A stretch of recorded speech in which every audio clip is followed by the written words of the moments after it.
Good morning, dear student. How are you? Today I will take a new chapter from Geography, class 9, that is very important, and its name is climate.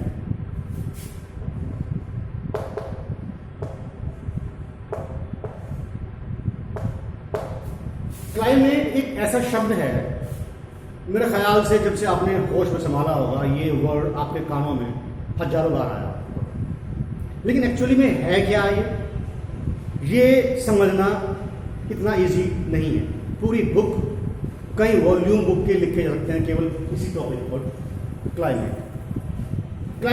हालांकि आप बहुत सारी चीज़ें, जब मैं आपसे पूछता हूँ what do mean by climate, तो बहुत सारी चीज़ें आपके दिमाग में आती होंगी। बारिश, मौसम, सीजन, ये सब चीज़ें आपके दिमाग में आती होंगी, लेकिन कहीं इससे बढ़ के है जो क्लाइमेट को समझने के लिए आपको कम से कम 3 चीज़ों को समझना होगा जो बहुत ही इंपॉर्टेंट है। सबसे पहली चीज़ है आपका वेदर।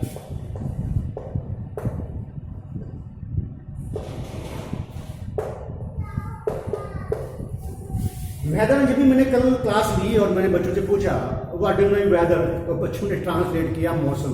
बच्चों ने कह दिया फिर इसको मौसम कहते हैं।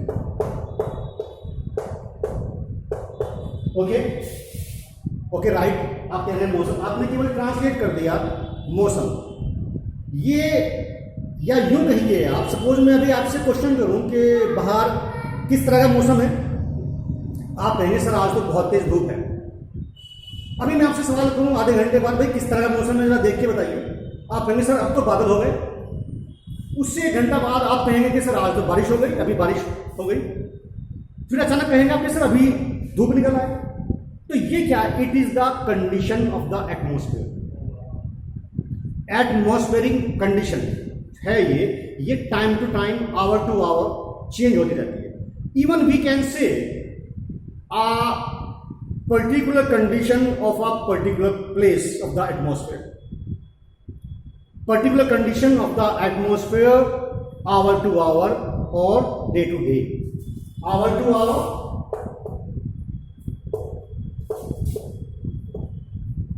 और day to day,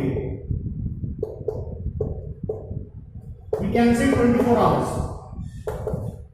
atmospheric condition hour to hour, 1 घंटे में बदल जाता है, सेकंड में बदल जाता है मौसम। अभी मैं देख रहा हूं कि सुबह धूप थी, अभी थोड़े से बादल हो गए।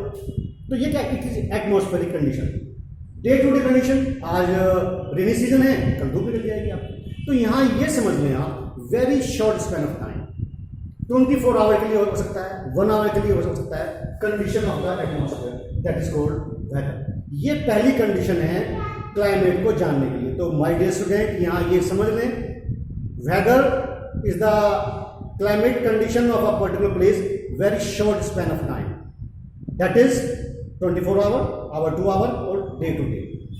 इससे नेक्स्ट चीज है दैट इज सीजन।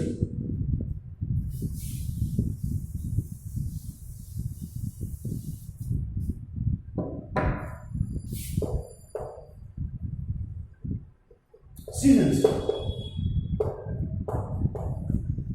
सपोज मैं आपसे सवाल करूं कि अभी किस तरह का सीजन चल रहा है, आप कहेंगे सर गर्मी का सीजन में चल रहा है। इसके बाद कौन सा आएगा, सर्दी का आएगा। उसके बाद कुछ और आ जाएगा, मानसून सीजन आ जाएगा। तो यानी कि यहां ये कहना जरूरी है कि जो ये वेदर पढ़ा रहा आपने, डे टू डे कंडीशन या 24 आवर की जो कंडीशंस होती है, it prevail continuously for 4 month और 6 मंथ, फॉर 4 मंथ्स और 6 मंथ लगातार। ये अभी आप देखेंगे कि सर पिछले 4 महीने से तो बहुत ज्यादा गर्मी हो रही है, कूलर भी काम नहीं कर रहा है। क्यों? ये चल रहा है, ये सीजन में चल रहा है और ये रिपीट होता है। अभी जब मैंने क्लास ली, मैंने बच्चों से बात की कि भाई आप कितनी, आपकी एज क्या होगी। एक बच्चे ने कहा कि सर 13 या 14। मगर भाई कम से कम 6 साल की एज में तो आपने होश संभाला होगा, 8 साल से आप यही देख रहे हैं, यही सब चीज़ें देख रहे हैं ना, कि बारिश आती है, गर्मी होती है, सर्दी होती है, बरसात, पतझड़, ये मौसम देख रहे हैं, ये सीजन देख रहे हैं। तो we can say seasons are the atmospheric condition of a particular place for the long term of span of time। ये कितने टाइम रखता है, 4 to 6 मंथ। हो सकता है। इस बार देखें गर्मियाँ लंबी लंबी खींच गई, अभी भी गर्मी है, ऐसी तो शायद जून जुलाई में भी स्कॉचिंग ही है। तो यहाँ भी can say season is a atmospheric condition of a particular place for a long term of time. Short term time नहीं करना, लॉन्ग टर्म ऑफ टाइम। अब बात करेंगे हम जो एक मेन विषय है, क्लाइमेट।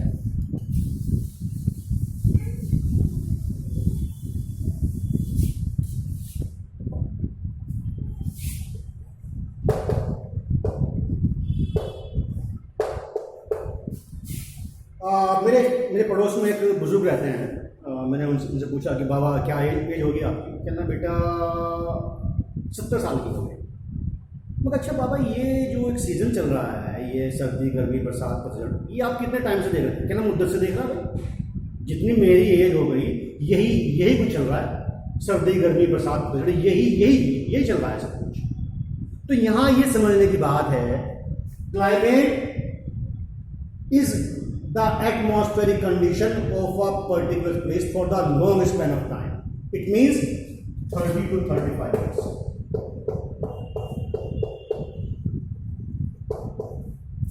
30 to 35 years वो ही सीजन कंटिन्यूसली जो चेंज होते रहते हैं, वही सीजन आता है।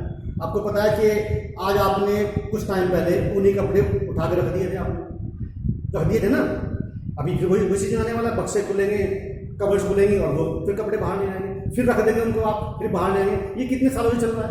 मुझे याद है मेरे पास कम से कम 6 साल पुराना स्वेटर है, जर्सी है, क्योंकि हमें पता है ये सीजन फिर लौट के आएंगे। तो यहाँ ये समझना जरूरी है कि climate is the atmospheric condition of a place, of a particular place for a long span of time. It means 30 to 35 years. अब जाके पूरा होगा क्लाइमेट। क्लाइमेट को केवल आप कहते हैं जलवायु, नॉट इनफ। ये है एक्चुअली में, ये है क्लाइमेट। अब हम पढ़ेंगे factors that can affect the climate of a place. Factor influence या अफेक्ट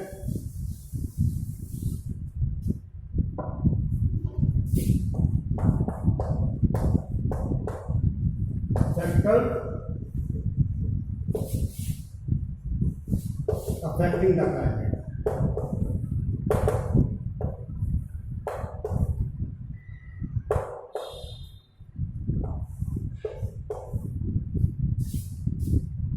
अच्छा बच्चों, यदि मैं आपसे सवाल भी करूं कि क्या आप मसूरी जाते हैं? आप कहेंगे यस सर। सवाल उठता है क्यों? सर वहाँ का मौसम बड़ा अच्छा है। क्या कभी शिमला गए हैं? हाँ सर, वहाँ का मौसम और भी अच्छा है। क्या उससे ऊपर गए हैं? हाँ सर, वहाँ तो हमेशा बर्फ जमी रहती है। जरा इसको आप थोड़ा माइंड में लाएं कि क्या वजह है कि जो हाई एल्टीट्यूड्स हैं वहाँ पे जो कंडीशन है टेम्परेचर की, लेस टेम्परेचर। तो यहाँ मैं आपसे ये कहना चाहूँगा, what are the factors that can affect the climate of a particular place. उसमें सबसे पहले हमारा है लैटिट्यूड।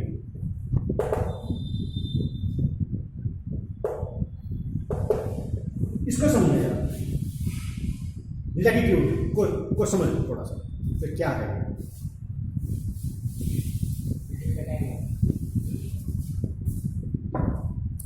एक्चुअली में सपोज ये अर्थ है, ये इक्वेटर है,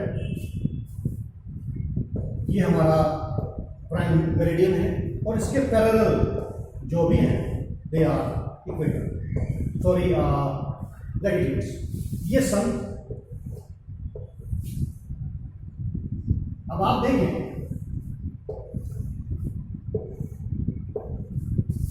सन की रेज इक्वेटर पर हमेशा सीधी पड़ती है। It means absorb more heat, absorb more heat. तो ये यहाँ कहना जरूरी है कि सन हमेशा सीधा रहता है इक्वेटर। तो 5 डिग्री नॉर्थ और 5 डिग्री साउथ जो एरियाज हैं दे रिसीव मोर हीट। यहाँ देखिए, यहाँ के जो लोग हैं उनके बाल भी कर्ली हो जाते हैं, क्यों? Due to the more heat. रंग भी उनका ब्लैक रहता है, क्यों? Due to the more heat.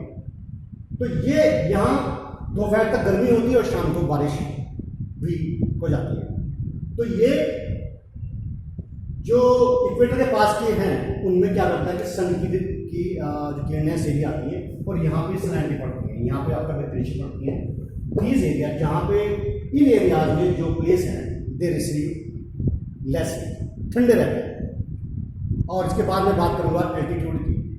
आज के इतना काफ़ी है, अगली वीडियो में मैं बाकी 3 फैक्टर्स बचते हैं उनकी बात करूँगा। Thank you for today. आज हमने बात कर ली है weather, season with climate, factor affecting the climate, हमने बात कर ली है इक्वेटर की। तो बात करूँगा मैं high altitude, nearness of the sea, wind and the pressure, इनकी बात करेंगे। तब तक के लिए थैंक यू।